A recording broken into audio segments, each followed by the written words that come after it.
cuál es tu punto de vista, que nos compartas un poco tu visión sobre la inteligencia artificial. Sin intentar ser nada apocalíptico, pero desde luego hay un replanteamiento del mercado laboral. Yo creo que va a haber una gran parte de la inteligencia artificial que nos va a venir embebida. Estoy seguro de que hay muchas empresas en España que están ya, digamos, probando este tipo de modelos, entrenándolos adecuadamente. Esto no es magia, esto requiere de mucho entrenamiento. Chilling Friday de Clip con Marta Pallares. Hoy tenemos con nosotros a Javier Sánchez, CTO y CCO de AEDAS Homes. Javier viene a hablarnos de la inteligencia artificial aplicada a varias industrias, entre ellas la inmobiliaria. Esperemos que os guste. Bueno, buenos días, Javier. Gracias por venir al podcast de Clip. Gracias a vosotros. Te he visto en algunas charlas y en algunos foros, o sea que para nosotros es un placer tenerte hoy aquí con nosotros. En primer lugar, como hacemos con todos los invitados, nos gustaría que nos hicieses una breve intro de quién eres, de dónde vienes, para conocerte un poco mejor. Bueno, pues es muy fácil. Soy Javier Sánchez. Actualmente soy el director de tecnología y de comunicación de AEDAS Homes, una de las promotoras más importantes aquí en España, y en el pasado he tenido muchas vidas profesionales distintas, pero casi siempre ligadas al mundo de la tecnología y de los contenidos y del marketing y de la comunicación. Digamos que Internet nos trajo como gran cambio en nuestra vida profesional, ¿no? Nos trajo un mecanismo de distribución tecnológico y también una serie de contenidos que había que meter para que se distribuyeran a través de ese mecanismo de comunicación. Entonces siempre en la parte más tecnológica, distribución, y en la parte más de contenidos, comunicación, marketing, he pasado los últimos años y la verdad es que muy bien, porque he hecho cosas muy distintas y ahora pues desde hace ya unos años en el mundo inmobiliario, que es un mundo apasionante, la verdad. Totalmente, y todo esto nos encanta, Javier. De hecho, es una de las razones por las que estás aquí, ¿no? Porque estés tan metido, tengas esa combinación de background en el sector inmobiliario y dentro de la innovación. Más allá de lo que nos has comentado de AEDAS, que yo creo que prácticamente todos los oyentes saben lo que es, ¿podrías compartirnos algunas cifras que nos ayuden a entender mejor la compañía? Bueno, pues AEDAS Homes es una compañía que nace en el año 2016, por lo tanto es una compañía relativamente joven, pero ya empieza a tener, digamos, cierta solera. Empieza con un concepto muy de startup, de hacer las cosas de una manera diferente, de aglutinar en un mismo equipo pues gente que sabe mucho y que lleva toda la vida en el inmobiliario, con gente, como es mi caso, que viene de otros mundos y puede aportar otro tipo de perspectivas. Pero sobre todo con mucha energía y muchas ganas para aprovechar un ciclo inmobiliario que después de la gran crisis del año 2008 pues prácticamente desapareció el 90% del tejido digamos empresarial dedicado al real estate, ¿no? Entonces con mucha ilusión de hacer las cosas de una manera nueva, con una profesionalización importante del sector, con lecciones aprendidas también de lo que se hacía bien y de lo que se hacía menos bien anteriormente, y bueno, pues es una compañía que se propuso desde el principio estar en una velocidad de crucero de 3.000 viviendas entregadas al año, y es justo en el punto en el que estamos. Unos años después, y después de haber cumplido rigurosamente siempre el business plan y lo que habíamos dicho, pues una historia de ramp up. Se sale además a bolsa en el 2017, se va creciendo hasta que llega un momento en el que tienes ya una velocidad de crucero como compañía, y esas son las 3.000 viviendas entregadas, que luego pues en construcción son 6.000, en ventas o 4.000 y pico, en ventas son 6.000. Es decir, ya sabes que esto es un proceso donde tienes que adelantarte muchísimo, porque tienes al final un periodo de 4 años entre, digamos, que compras el primer solar y luego puedes hacer las entregas y luego vuelves otra vez a invertir en esos ciclos de 4 años, ¿no? Y eso es AEDAS Homes, es un grupo de 300 personas, pero, ¿Casi nada?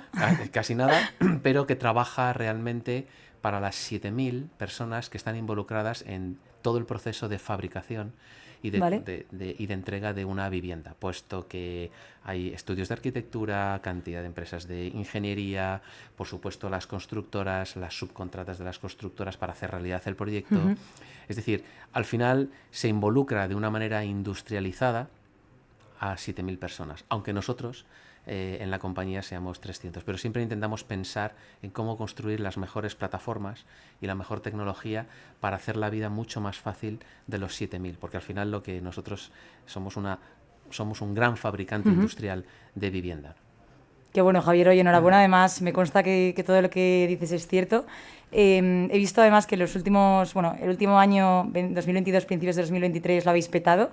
Y respecto a esto, ¿no? Quería preguntarte un tema que ahora mismo está a la orden del día, pero cómo estáis afrontando los retos que se presentan actualmente, ¿no? Porque vosotros al final os dedicáis mayormente a obra nueva, entonces entiendo que habréis notado muchísimo los cambios. Retos hay muchísimos y de muchas clases muy distintas.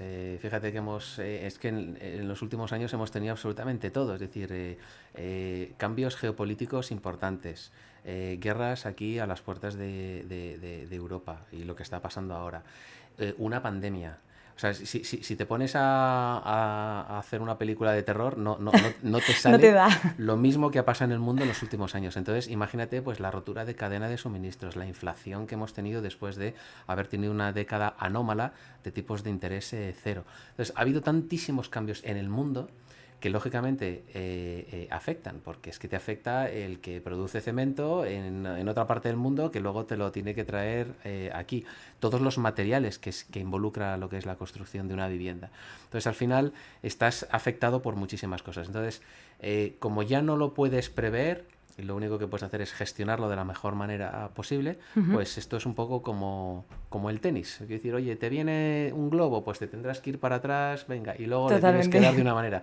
Que te viene, ¿sabes?, un revés cruzado, pues tendrás que responder de otra manera. Entonces, intentas responder a las distintas pelotas que te van mandando de una manera, pero ha pasado de todo. Ahora, como sociedad, sí tenemos un reto importante. Y el reto importante es que necesitamos producir más vivienda de la que producimos entre todos en el sector residencial hoy. ¿Por qué? Porque hay hoy una demanda que es muy superior a la oferta que somos capaces de poner. Eso está tensionando a la gente joven que se emancipa más tarde. Ya veníamos emancipándonos más tarde en Europa que el resto de los europeos. Los del norte se emancipan muchísimo antes que nosotros, que de media es 29 años y ya está llegando prácticamente a los 30. Hace que mucha gente se vea abocada a no poder tener una vivienda hasta pasados ya unos años porque tiene que alquilar, porque si se quiere independizar tiene que alquilar y paradójicamente la mensualidad del alquiler le sale más cara que lo que pagaría de hipoteca, pero como no tiene el ahorro suficiente como para poder invertir ese 20-30% inicial que necesitas para poder acceder a una vivienda en propiedad, pues es un freno y entonces te ves abocado a otra cosa. Y al final lo que hace es que retrasa la edad en la que la gente puede adquirir su primera vivienda. Entonces, como sociedad tenemos que hacer una reflexión importante de qué es lo que estamos haciendo menos bien para que la gente joven tenga una alternativa de vida mucho más clara que la que tiene ahora, con alquileres muy elevados, porque en todo mercado donde la demanda es muy superior a la oferta, los precios tienden a subir, donde para mucha gente adquirir una vivienda es una misión imposible y no debería serlo, donde hay otros jóvenes que a lo mejor lo que deciden es irse del país porque no encuentran aquí las condiciones necesarias para poder progresar en su vida. Entonces tenemos que hacer una reflexión que involucra a muchísima gente, involucra a administraciones a nivel autonómico, de comunidad, por supuesto ayuntamientos, a nivel de Estado, involucra a los fondos de inversión, a la banca pública, a la banca privada, a nosotros los promotores, a los constructores y hacer una reflexión de cómo podemos equilibrar esto. De manera que desde la gestión del suelo, que es la materia prima que necesitas para poder hacer vivienda nueva, digamos hasta la financiación, la gente tenga más fácil que generaciones anteriores ese primer acceso a la vivienda en venta. Porque si le preguntas a la gente, lo que te dirá es que aspiracionalmente ellos quieren una vivienda en propiedad. Claro. Otra cosa es que no puedan hacerlo y se tengan que ver abocados al alquiler. Entonces, retos hay muchísimos, técnicos, económicos, pero sobre todo el más importante es el social. Es, oye, ¿cómo somos capaces entre todos de hacer suficiente vivienda para que la gente pueda continuar con su vida, formar una familia? Al final eso es, oye, tener hijos, que hicieres la rueda económica, pero claro, no la puedes no la puede escapar, porque entonces vas a tener un problema social importante. Yo creo que ya por lo menos hay conciencia Totalmente. de que esto es un problema, para bien o para mal la vivienda se ha puesto de moda en las últimas elecciones, donde realmente se ha aflorado el problema, y ahora más que utilizarlo como arma arrojadiza, lo que debería hacerse es ponerse a pensar cómo entre todos somos capaces de, oye, el que tiene suelo y no tiene dinero, que ofrezca el suelo, por ejemplo, administraciones, y el que tiene dinero y puede hacer esos proyectos, que son fondos, que tengan el marco jurídico y legal para poder hacer e invertir ese dinero. Porque el dinero hoy no tiene patria, va de un sitio a otro. Totalmente. Y el cambio de los tipos de interés ha hecho que el dinero también busque la mayor eficiencia. Entonces tenemos que ser capaces de darle la rentabilidad que necesita el capital para poder apostar por proyectos. Totalmente. Esto al final, Javier, que es lo que se escucha a voces, ¿no? En todos lados, la colaboración público-privada y esa alineación, sobre todo, que a mí me parece el mayor reto entre tantas partes, ¿no? Para conseguir dar acceso a esa vivienda. Pero como bien dices, ya no es que evidentemente todo el mundo quiere tener una casa en propiedad, pero es que tampoco está tan accesible el alquiler, ¿no? Entonces, bueno, entiendo que para vosotros también esto es una oportunidad, no como promotora, sino en el sector inmobiliario, porque al final, pues bueno, he visto que también, además de la obra nueva, pues estáis cubriendo desde hace tiempo el Build to Rent y bueno, pues otros muchos modelos que os ayudan a vosotros. Sin quererme entretener mucho con esto, que al final nos gustaría exprimirte en estos 20 minutos, media hora, en aquello en lo que eres experto. Bueno, para aquellos que no lo sabéis, Javier tiene una newsletter que se llama Unreal Estate, Sí. a la que yo me suscribí hace un tiempo. Está pues, muy bien porque está muy enfocada pues, en temas tecnológicos, sobre todo también en inteligencia artificial y cómo aplica a sectores como es el del real estate. Y bueno, pues para empezar un poco esta conversación, me gustaría preguntarte cuál es tu punto de vista, bueno, que nos compartas un poco tu visión sobre la inteligencia artificial y la aplicación a la industria del sector inmobiliario. Vale. A ver, la inteligencia artificial, la reacción que yo tengo ante esto, que además tiene cosas muy parecidas a cuando nació la web, que también viví muy en primera persona a nivel profesional. La inteligencia artificial es como si mañana, por la mañana, cuando nos despertásemos, ¿vale? Nos dijeran desde la NASA que han recibido un mensaje extraterrestre, es decir, que no es un fake news, esto es algo verdadero, y nos dijeran al mundo entero que hemos recibido el siguiente mensaje, ¿no? Diría algo así como, somos una civilización extraterrestre, llegaremos a la Tierra dentro de 20 años, preparaos. Sería un aldabonazo, un ostras, ¿no? O sea, a ver, o sea, aquí hay alguien que dice que viene dentro de 20 años a la Tierra, lógicamente son más listos, ¿no?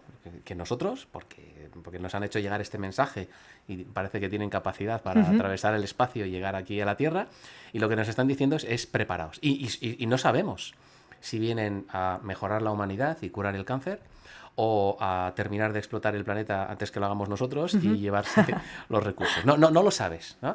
Pero sabes que es gente lista que viene y dices, oye, vamos a lo mejor a unirnos como humanidad, vamos a dejarnos de pequeñas rencillas o grandes rencillas entre nosotros y vamos a prepararnos porque viene algo externo que no sabemos cómo gestionar. Esa es la sensación que tengo yo con la IA. Es decir, es una cosa que es un potenciador enorme, que no sabes si viene en son de paz, ¿vale? O en son de guerra, Terminator y este tipo de películas, ¿vale? Pero sabes que tiene una potencialidad de ser más inteligente que tú, al menos en tareas específicas está absolutamente ya demostrado, pero a lo mejor también en lo que es la inteligencia artificial general, ¿no? Con lo cual, ojo, porque hasta ahora lo que pensábamos que era única y exclusivamente nuestro, frente al resto de primates y frente al resto de animales, y que se basaba en un cerebro que tiene un hardware y unos componentes que se basan en grasa, en líquidos, en sangre, en tal, que esa inteligencia no solo se puede producir a nivel, digamos, biológico, sino que se puede producir a nivel de silicio, ¿vale? En unos chips y en unas CPUs y en unas GPUs que pueden producir inteligencia. Y eso no está poniendo en cuestión lo que hacemos, está poniendo en cuestión lo que somos. Y esa es la reacción de esto es importante. Y además es urgente. Vale que quedan 20 años, pero 20 años pasan relativamente rápido y lo vamos a vivir. El que tiene 50 lo va a vivir, aunque tenga 70. El que tiene 20 ya ni te digo. Pero lo vamos a vivir, ¿no? No es aquello de, no, esto pasará cuando yo me muera o muy después de que yo me muera. No. oye, que te va a pillar. Y entonces, si pensabas que ibas a tener una jubilación tranquila, ojo.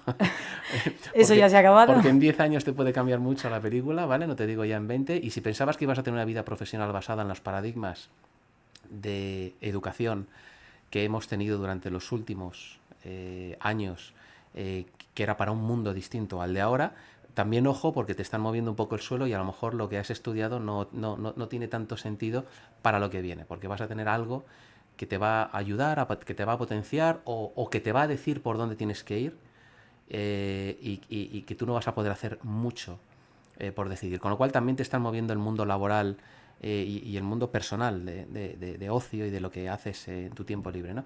Entonces, es muy ilusionante. Alguien lo ve, hay gente que lo ve con miedo y gente que lo ve como oportunidad. Pero lo que está claro es que, uno, es importante y dos, es urgente. A veces en la vida hay cosas urgentes que no son importantes, esas son las que nos fastidian más, porque es lo típico que tienes que solucionar, pero sabes que no es importante. Total. Hay cosas que a veces son importantes, pero no son urgentes, y oye, hay que también saber gestionarlo. Pero cuando hay cosas que son importantes y urgentes a la vez, eso significa, un momentito, vamos a pensar realmente qué es esto y a ver por dónde le metemos mano, porque no está claro, no es un camino que esté claro. Hoy la web es muy obvia y hacemos muchas cosas en la web y con los móviles. Pero no lo era al principio. Totalmente. No lo era en el 91 cuando sale Mosaic o cuando sale después Netscape a bolsa en el 91, 92, ahora no lo recuerdo exactamente, pero no era obvio lo que era la web. Y fíjate lo que nos ha cambiado la vida. Y las empresas que lo supieron aprovechar y las personas que lo supieron aprovechar, hoy están netamente mejor que los que no lo supieron aprovechar. Bueno, pues esto de la IA es lo mismo, en mi opinión, a lo bestia. Qué bueno, Javier, yo te voy a copiar estos dos ejemplos que has puesto, me han encantado. A mí, sobre todo, yo creo que, y, bueno, yo hablo de mí, pero creo que es algo generalista, bueno, con todo lo de la cuarta revolución industrial, ¿no? Todos tenemos bastante claras las ventajas que trae la inteligencia artificial, ¿no? Al final, pues con toda la automatización de procesos, la reducción de riesgos laborales por reducción de trabajos que sean peligrosos, automatización de datos, etcétera, etcétera, pero no tenemos tan claras las desventajas, ¿no? Estos miedos de los que hablas. Cuando hablas de miedos te refieres a, oye, los riesgos de empleo que puede haber respecto a la inteligencia artificial. Cuéntanos un poco más sobre esto. Bueno, a ver, miedos potenciales que son legítimos, sin intentar ser nada apocalíptico, pero desde luego hay un replanteamiento del mercado laboral. Es decir, oye, ¿qué porcentaje de las tareas que realizas en el día a día son susceptibles de ser automatizadas? Y de ser bien hechas por algo, un copilot, un asistente que va a hacerte sustituir. En principio eso es una liberación. En principio eso significa que tengo más tiempo para hacer cosas probablemente más humanas y aplicar inteligencia en otros procesos. Y te quitas la rutina, ¿no? Yo siempre me quejo de lo mismo. Es increíble la cantidad de tiempo que gastamos en intentar cuadrar una reunión, las agendas, para hacer una reunión de varias personas. Es increíble, en mi opinión, cómo no tenemos ya un asistente que sepa absolutamente todas tus preferencias, que tenga totalmente controlado tu calendario, lo que te gusta, lo que no te gusta, a qué horas te gusta reunirte mejor, con quién, etcétera. Es decir, que haya aprendido sobre ti y que sea capaz de rápidamente hablar con las otras inteligencias artificiales o los otros asistentes de los demás para poner la fecha correcta en el momento correcto. Sin embargo, estamos muchísimo tiempo y gastamos mails y llamadas de teléfono de me viene bien a las 5, no, me viene bien a las 4:30. Entonces, en parte va a ser una liberación, pero desde luego hay un porcentaje de cosas que vas a tener que dejar de hacer. En algunas profesiones puede afectar en un 10-15% y en otras profesiones puede afectar un 80%. Entonces, claramente ahí hay algo que va a tener un impacto. ¿Que el neto al final sea que la productividad aumente? Sí, pero también hay que ver a costa de cuánta gente se puede quedar en el camino. Porque el problema de esto, y lo que verdaderamente hay que entender de la inteligencia artificial, es la velocidad a la que viene. Entonces, si esto es un cambio gradual y pasa durante muchos años, pues se va digiriendo mejor.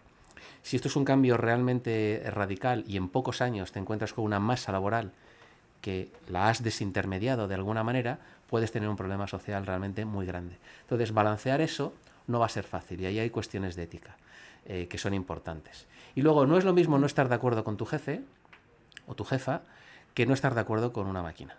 No es lo mismo. Entonces, puede que la máquina tenga razón, ojo, y esté en lo correcto, pero a lo mejor no es la solución más ética o más moral o más satisfactoria o algo contra lo que puedas dialogar. La decisión de una máquina siendo correcta y teniendo en cuenta muchos más inputs de los que tú puedes procesar cerebralmente, a lo mejor no es lo ideal. A lo mejor hay un algoritmo o una inteligencia artificial que dice que 2 empresas deben fusionarse, tantos empleados deben ser despedidos y se tiene que hacer una serie para que técnicamente se cree mucho más valor en la nueva compañía, etcétera, etcétera. Pero ojo, te estás dejando a lo mejor a 1000 familias por en medio. Entonces ¿lo haces, no lo haces? Hay un tema ético. Entonces, una discusión con un ser humano es más fácil, estamos más acostumbrados a una discusión con una entidad que a lo mejor mañana es tu jefe y con la que es más difícil discutir y además en la que aunque intentes te va a pillar por todos los lados porque es varios órdenes de magnitud más lista que tú, porque tiene más capacidad de procesamiento y tiene mejor contextualización y nosotros los humanos pues vemos hasta un determinado límite que nos ha venido muy bien y nos ha traído hasta aquí. Pero no significa que ese sea el límite absoluto. El límite absoluto puede estar muchísimo más lejos, como lo pueden tener los extraterrestres de los que hablábamos antes, ¿no? Totalmente. Entonces, ahí pues hay una serie de cuestiones que es mejor plantearlas ahora que nos pille el toro. Totalmente, Javier, pero aquí, entrando más en la parte de ética, también habrá que ser conscientes, ¿no?, de cómo analizamos ese dato, ¿no? Es decir, y esta era una de las preguntas que tenía, que bueno, la voy a adelantar, el problema de la ética en la inteligencia artificial, ¿no? Porque evidentemente pues analizas una cantidad de datos mucho más grandes en mucho menos tiempo, ¿no? Pero como decías, no deja de ser una máquina, ¿no? Y habrá que poner también pues el factor humano para analizar ese dato, ¿no? y aplicarle una ética. Yo aquí desconozco por completo, entonces, bueno, si puedes contarnos un poco más. Vamos a ver, el tema es que primero no hay una sola ética, hay muchos tipos de ética, ¿vale? Y luego parece ser que en el mundo hay como tres grandes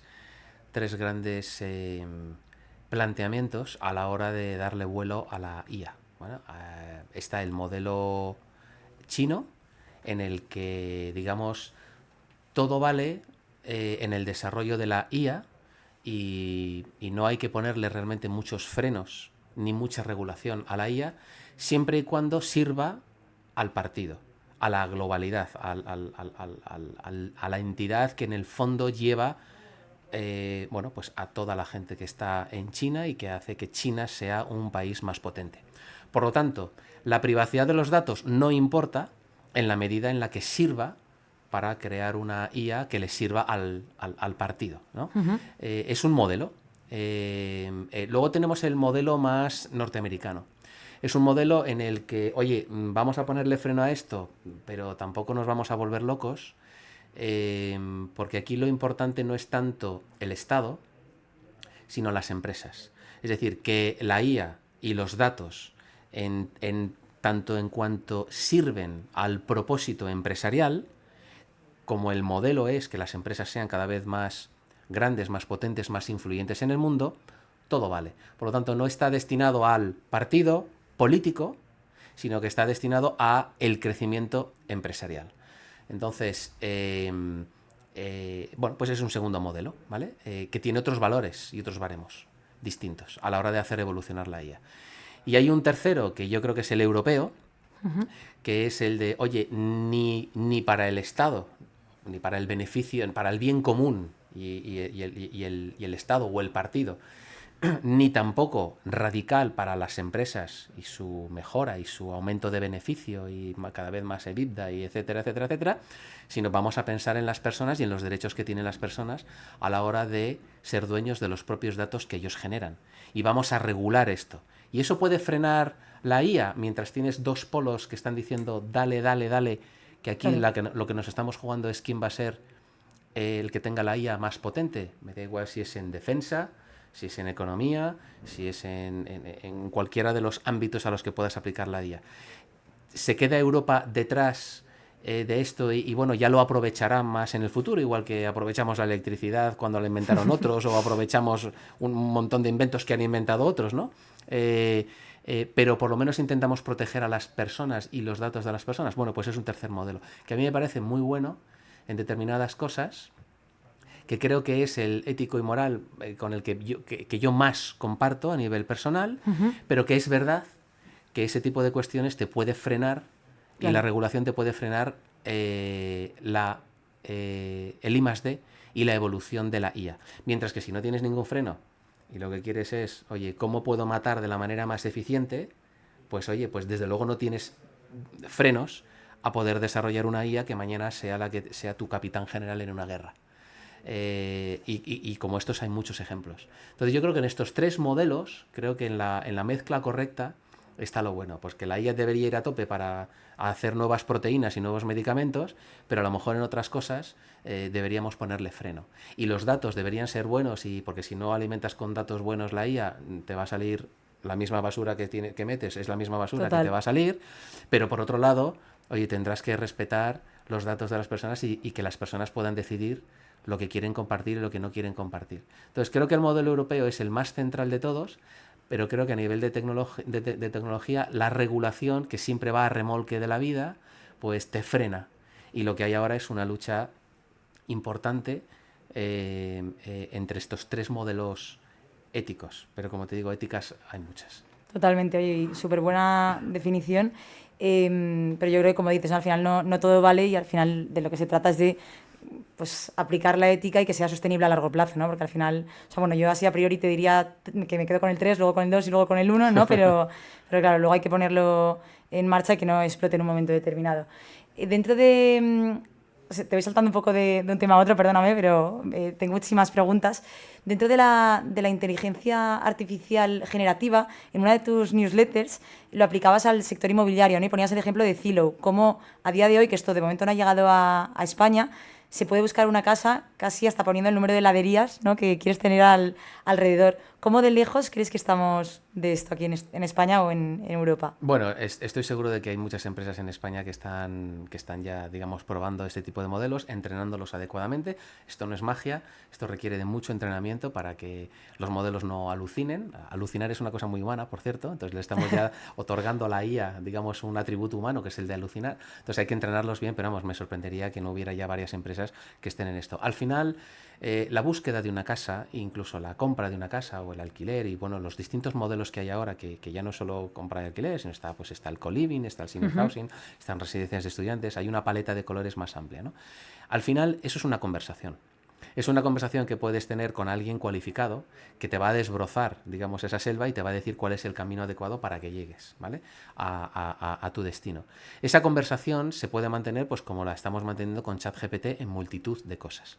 Zillow lo que ha hecho en Estados Unidos es intentar coger con el modelo de OpenAI, de ChatGPT, es, oye, ¿cómo puedo aplicar esa conversación a la oferta infinita o casi infinita de vivienda que yo tengo en Estados Unidos, porque soy el portal líder en agregar la oferta? Y al final vas a donde tienes toda la oferta como usuario, porque lo que quieres es verlo todo de un vistazo, ¿no? Claro. Entonces, ¿cómo puedo hacer que en vez de ser una serie de preguntas o de queries que haces en el buscador o de mapitas en los que dices me interesa casa en esta zona, cómo puedes ampliar esa conversación en calidad a través de hoy escribir, mañana probablemente será la voz, hablar esto es multimodal, ¿no? Claro. Pero vamos a poner el ejemplo más claro, el de ChatGPT, que es el que ha emocionado a tantos millones de personas en tan poco tiempo, en 11 meses, que salió ni siquiera hace un año todavía, que es escribiendo, ¿no? Oye, si yo puedo llevar una conversación y tener al mejor asistente para poder resolver mi problema a nivel de residencia, ¿no?, de casa, etcétera, vamos a dejar de buscar en una web, vamos a dejar de buscar por palabras clave, vamos a dejar el paradigma que nos ha traído ahora hasta aquí y simplemente tienes al mejor experto. Pero esto no solo va a cambiar en el inmobiliario, creo que va a cambiar en muchísimos productos en los que ante la duda y una necesidad de conversación bien contextualizada y que te puede responder a cosas que a lo mejor no estaban previstas, yo creo que va a haber mucha gente que se va a lanzar a este nuevo, vamos a decirla, a esta nueva interfaz o a esta nueva forma de aproximarse a la compra de un producto o de un servicio. Entonces, está muy bien el ejemplo que ellos están intentando hacer, que es, oye, pues llegas a una ciudad nueva y tienes una familia con unas determinadas características y lo que le dices es, oye, necesito una casa para acomodar y empiezas a partir de tus necesidades. Es decir, ya no es busco una casa de 3 habitaciones de 100 metros cuadrados, que ese es lo normal, ¿no? Sí. Sino es, oye, mira, esta es mi necesidad, este es mi tipo de familia, necesito contextualizar mi casa dentro de un entorno donde haya un colegio o un hospital cerca o tal, y a partir de ahí, oye, ve guiándome por dónde. Y luego, por supuesto, está mi limitación presupuestaria, porque una cosa es soñar y otra cosa es la realidad. Y entonces esa conversación, que la puedes tener como la estamos teniendo tú y yo, es lo que creo que que tiene el potencial de cambiar la forma en la que vamos a acercarnos como usuarios y desde el lado promotor a los clientes en el futuro. Creo que nos acercaremos más en un modo conversacional que en un modo de dame unas tablas y yo las analizo, o me busco la vida e intento saber a cuánto está el metro cuadrado en esta zona, Claro. y me guío por una serie de criterios que pueden ser mejor o peores, o me busco yo en el Google Maps dónde está el cole y a qué distancia para llevar a los niños. Quiero decir, creo que toda esa información y todas esas dudas se pueden resolver. Es más, con la IA generativa podrías crear respuestas adecuadas a preguntas que ni siquiera nosotros, los promotores o los idealistas de esta vida que tienen la oferta, etcétera, se han planteado. Es decir, con la IA generativa tú puedes hacer cosas que no se han pensado. Por ejemplo, cuando nosotros ofrecemos una vivienda de obra nueva en un bloque, pues hacemos una serie de renders, de infografías, para que la gente entienda cómo va a ser la vivienda, puesto que no está construida. Claro. Y faltan 2 años. Entonces hacemos un esfuerzo especial por dar una memoria de calidades, una serie de literatura, de fotografías, de vídeos, que te permitan contextualizar desde fuera y desde dentro el bloque de viviendas y las viviendas. Pero tú imagínate que lo que quieres ver es a una persona en silla de ruedas cómo cabe en un pasillo de una casa.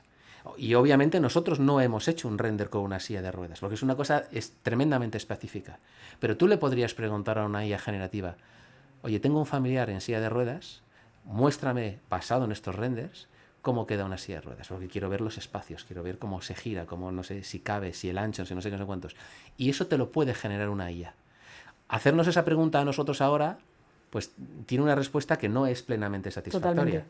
Pero si lo estás viendo y hay una capacidad de poderte coger el render y de ponerte una silla de ruedas en un sitio que no estaba previsto que se pusiera, abres un abanico de posibilidades muy nuevo, porque ya estás generando contenido nuevo a partir, digamos, de unos datos que tienen que estar bien entrenados, ¿vale? Entonces, eso creo que puede despejar muchísimas dudas de cosas que ni siquiera sabemos que preguntan los clientes, porque no nos llegan a esas preguntas. Claro. Javier, yo me estoy quedando alucinada, la verdad. Y eso que dices, o sea, ya no solo la sensación o la experiencia que puede tener el usuario, ¿no?, sino el tiempo que se puede invertir, ¿no?, que nos volvimos un poco a la parte de los riesgos de la IA, en generar todo este contenido, estas cuestiones, aunar los esfuerzos de un portal inmobiliario, Google Maps, vosotros como, bueno, el sector como promotora o cualquier otro tipo de sector, para reunir esta información, ¿no?, que al final parece imposible. Es un giro importantísimo, porque te das cuenta de que lo que se dice muchas veces, pero a veces no es fácil de entender, que gran parte del valor de las compañías está en los datos. Y es muy cierto, porque cuando tú tienes que organizar todos los datos de la compañía para meterlos en un modelo que tenga consistencia, que tenga una única fuente de la verdad y que además puedas entrenar para finalmente llegar a tener esa conversación de calidad con ese cliente 24 horas al día en cualquier idioma, y que además pueda generar nuevas respuestas, que es ese piloto que ha hecho Zillow en el mundo inmobiliario y que veremos próximamente aquí en España con otras empresas. Cuando tú llegas a la conciencia de que tienes que pivotar todos los datos que se generan en tu empresa alrededor de este tipo de modelos, te das cuenta de que tienes que dejar de hacer las cosas como las hacías hasta, que tienes que dejar de desarrollar aplicaciones como las estamos desarrollando hasta ahora. Total.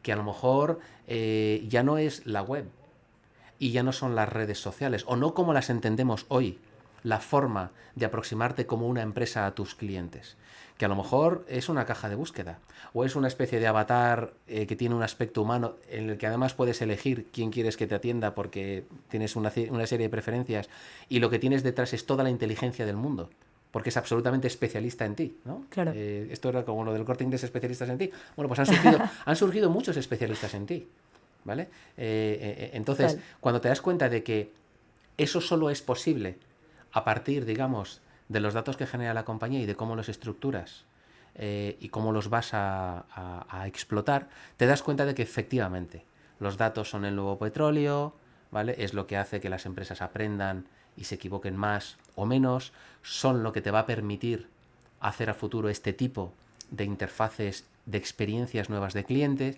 y a lo mejor pues lo otro ya suena casi pues lo antiguo, que a lo mejor hay que tenerlo y que tiene un valor, sin duda, pero que de repente ha habido algo que te ha cambiado, pues como antes de la web hubo algo que fue la web que cambió el pie a la gente, y a lo mejor se dejaron de hacer cosas que se estaban haciendo antes.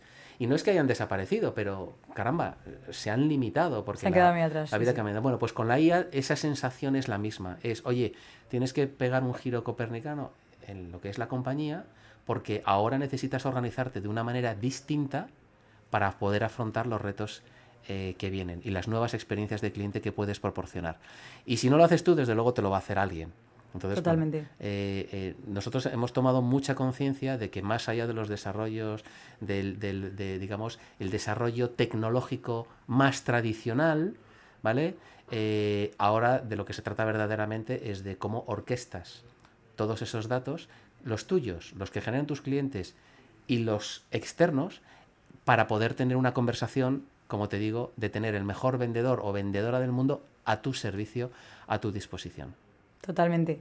Qué bueno. Y hablando de, o sea, de los desarrollos tecnológicos, ¿cómo crees que aplica la inteligencia artificial en tecnologías, por ejemplo, como la nuestra, ¿no? Que pensamos que estamos innovando muchísimo, pero de repente te llega la inteligencia artificial y hasta las tecnológicas más innovadoras tienen que aplicarla dentro de su modelo. ¿Cómo ves que va a impactar esto dentro de las tecnológicas? Pues mira, yo creo que va a haber una gran parte de la inteligencia artificial que nos va a venir embebida. Embebida significa que la vamos a disfrutar como una funcionalidad añadida dentro de los programas que ya conocemos. Es decir, que embebido en Windows o embebido en Office vas a tener un Copilot, que es como lo anuncia Microsoft.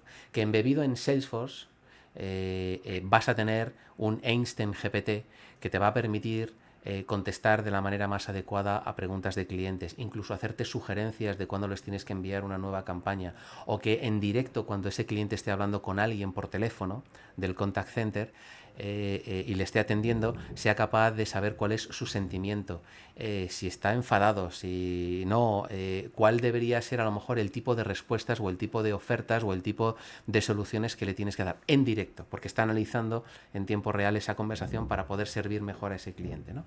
Entonces, eso no hace falta desarrollarlo desde la compañía. Es más, no tendríamos escala las compañías para poder competir con los verdaderos especialistas que van a meter mucho más dinero, con gente mucho más lista, para poder hacer mejor sus productos. Entonces, gran parte de la IA nos va a venir embebida en el software y en las aplicaciones que nosotros ya utilizamos hoy. Y es posible que haya otra parte que haya que crear y que tengamos nosotros que darle vueltas a oye, vamos a crear, basados en un modelo fundacional, como puede ser OpenAI o otros, o Character AI, otros muchos que hay, voy a desarrollar algo que sea pues el equivalente a lo que era desarrollar una aplicación interna, no coger una aplicación de terceros. Y para un propósito muy determinado. Y esa AI no va a venir embebida, o esa IA no va a venir embebida en un software que ya conoces, sino que lo vas a hacer ex novo. Y probablemente sea más acotado, para unas necesidades a lo mejor más puntuales, donde un software no te resuelve la papeleta y lo tienes que resolver tú. Pero para eso tienes que hacer lo que hemos hablado antes de preparar los datos, etcétera, etcétera. Ahora, empresas que se dedican al mundo de los datos, a ofrecer el servicio de yo tengo una serie de bases de datos y tengo una serie de tablas y de gráficos y de digamos, información que puedes consultar, eso creo que también va a cambiar. ¿Por qué?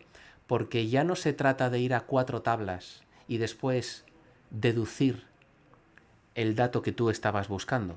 Se trata de que en vez de montar informes de tablas y de gráficos, tú lo que puedes es tener una conversación con alguien que te diga, oye, quiero que me resuelvas este problema. Dime cómo está el metro cuadrado en esta zona.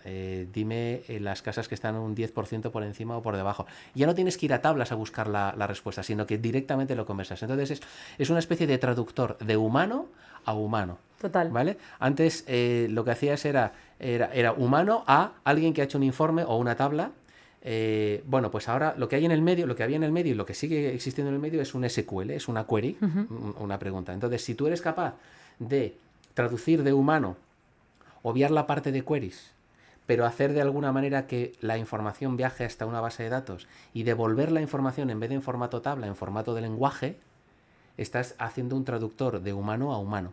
Total. Y entonces, todas las empresas que se dedican a dar información, informes de mercado, etcétera, etcétera, creo que el futuro por donde pasa es porque sean capaces de hacer el mejor traductor humano a humano que te libere de tablas, que por supuesto las vas a poder ver si quieres, ¿vale? Sí. Pero que te libere Pero bueno, si tenemos esto quizás y que te permita... baje el interés por verlas. Exacto, y que en una conversación no pierda el contexto y te puedas ir rascando y al final es el equivalente a haber visto 4 tablas y haberlo deducido tú, ¿vale? Entonces, creo que muchas empresas van a empezar a cambiar su modelo, van a seguir ofreciendo lo que ofrecían hasta ahora, pero van a decir, que tengo esto nuevo que te permite directamente, pregúntale.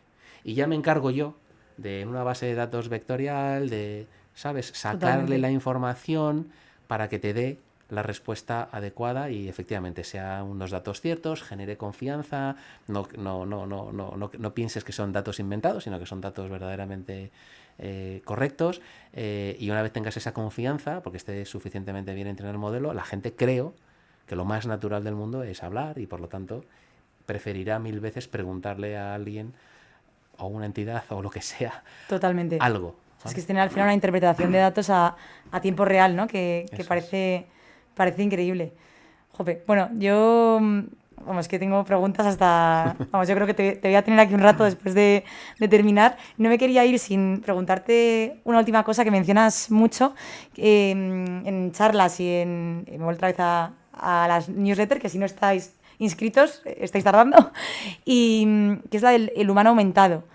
Te escucho muchísimo decirlo y ¿a qué te refieres con esto? O sea, cuando hablas del humano aumentado, ¿qué quieres decir con ello? Bueno, a ver, me refiero a que aumentar las capacidades del ser humano es el verdadero negocio de los que estamos en el lado, digamos, de la tecnología, de poder proporcionar este tipo de herramientas, ¿no? Un ejemplo muy sencillo es el siguiente. Si yo te entrego ahora mismo mi teléfono móvil, pues yo soy Javier Sánchez y tengo los conocimientos que tengo y me puedes preguntar una serie de cosas y te puedo responder hasta no pasaré nunca jamás el rosco de pasapalabra, porque tengo las limitaciones que tengo, ¿no? Pero si me das el móvil de vuelta y con mis aplicaciones y con todo lo que yo utilizo, etcétera, probablemente te complete el rosco, ¿no? Acabas de aumentarme, o sea, me has aumentado el cociente intelectual en unos puntos y en inteligencia 3, 4, 5 puntos de cociente intelectual es muchísimo. No hace falta irse al 20%, que es una barbaridad, ¿vale? Gente con un CI y gente con un CI más 3, 4, 5 puntos, estamos hablando de gente bastante más lista, ¿no? Entonces, cuando tú me entregas el móvil, me estás dando una potencia que, en fin, no sé, es decir, pregúntame cualquier cosa que igual casi te la resuelvo, ¿no? Total. Bueno, pues con la IA pasa un poco lo mismo. Hemos sido aumentados sin habernos dado cuenta durante los últimos años a través de tecnología, que ahora además llevamos en el bolsillo, y creo que vamos a ser todavía más humanos aumentados con el tema de la IA, los asistentes, los copilots, que yo creo que es la killer app, digamos, de esta nueva revolución tecnológica. Por lo tanto, tenemos que pensar en cómo aumentamos las capacidades de los humanos para que se produzca ese mismo efecto de yo sin mi móvil y yo con mi móvil. Yo con mi móvil te aseguro que soy más capaz de hacer muchas cosas que yo sin mi móvil. Yo con IA y con el móvil creo que voy a ser capaz de hacer muchísimas más cosas de las que soy capaces de hacer si solamente me pillas digamos, sin el móvil y sin inteligencia artificial.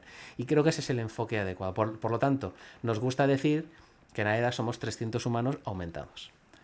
Brutal. Oye, me encanta el concepto. Me voy con muchísimas ganas de lo que viene, pero también con bastante miedo, Javier. Pero bueno, yo creo que es bueno estar preparados e informados sobre todo, ¿no? De cómo podemos aplicar estas nuevas tecnologías o derivaciones de la inteligencia artificial dentro de nuestros modelos de negocio y sobre todo pronto y antes que otros, ¿no? Yo quería agradecerte tu asistencia al podcast de hoy y por último, siempre nos gusta hacer esta pregunta al ponente de referirnos a un siguiente nominado, pues para que le podamos invitar al siguiente podcast. Pues mira, te voy a sugerir una persona que se llama David Hueso.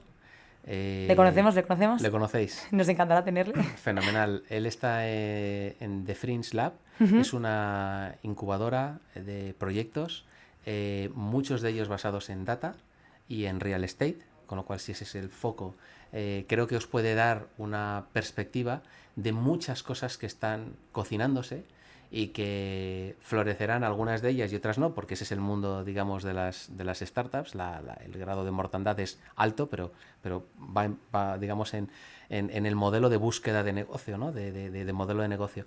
Pero creo que os podría dar una perspectiva buena de muchas cosas que se están moviendo. Y a lo mejor a nivel de España, que siempre es importante, y a lo mejor a nivel más mundial, de por dónde está yendo la tecnología y el real estate. Creo que os puede dar un marco que puede ser muy interesante para la gente que ve vuestro podcast. Totalmente, pues oye, muchísimas gracias, Javier.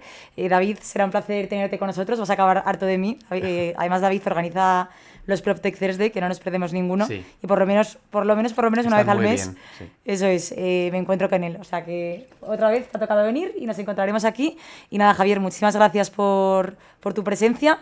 Esperamos tenerte aquí más veces y seguir tratando temas de aquí en adelante relacionados con la inteligencia artificial y muchos otros temas del sector inmobiliario. Fantástico. La próxima será tu IA hablando con la mía. Estupendo. Hasta luego.